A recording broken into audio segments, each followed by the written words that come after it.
Bonjour Laurent et Dieu.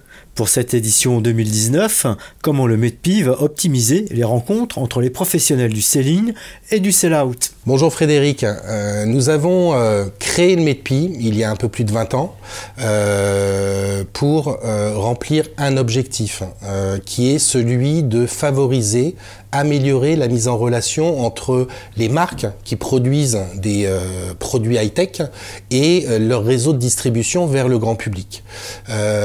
C'est l'origine du MEDPI et c'est toujours, malgré l'évolution qu'il a vécue en 2019, c'est toujours ce qui fait la pierre angulaire de son concept. Le MEDPI a évolué. Le MEDPI a évolué au regard de tous les marchés couverts, mais le MEDPI a évolué au regard aussi des besoins du marché. Et ce que l'on appelle le sell-in, qui est le cœur, l'origine, l'histoire du MEDPI, cette réunion pour les référencements, cette réunion de la famille des référencements high-tech, s'enrichit aujourd'hui. Elle s'enrichit au travers de nouveaux publics, grâce à de nouveaux publics. Ces nouveaux publics, ce sont ces acteurs qui, au quotidien, sur le terrain, alors le terrain, point de vente, mais aussi, je dirais, au niveau digital, la distribution traditionnelle, la distribution physique et la distribution digitale, le e-commerce.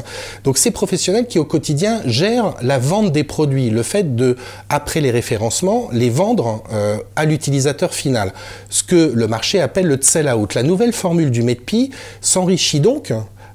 C'est un MEDPI augmenté, comme on aime à le dire, depuis un peu plus d'un an que cette nouvelle formule s'est installée.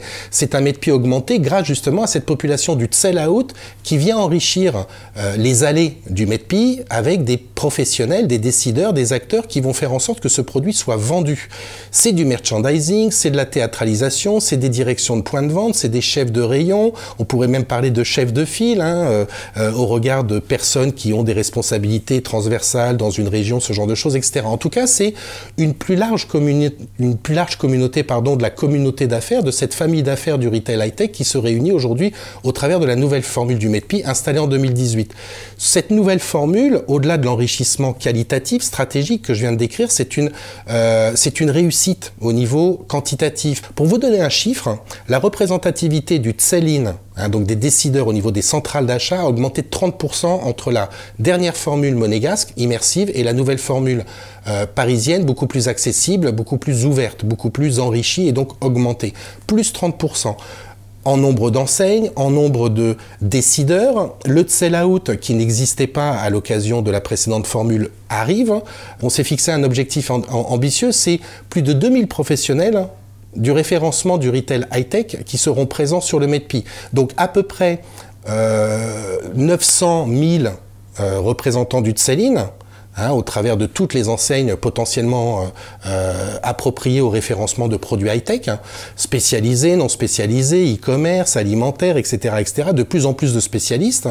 Et puis, bien évidemment, le sell-out, le terrain qui, par centaines et centaines, milliers de personnes, vont venir enrichir les allées du MEDPI. C'est vraiment un produit qui garde, et j'en terminerai là, qui préserve l'essentiel de son âme, de son esprit, la rencontre d'affaires avec les acheteurs, les centrales d'achat, mais qui s'épanouit, qui s'enrichit, qui se développe au travers justement de nouveaux publics, tout en restant toujours absolument fidèle à ce qu'est la communauté du retail high-tech.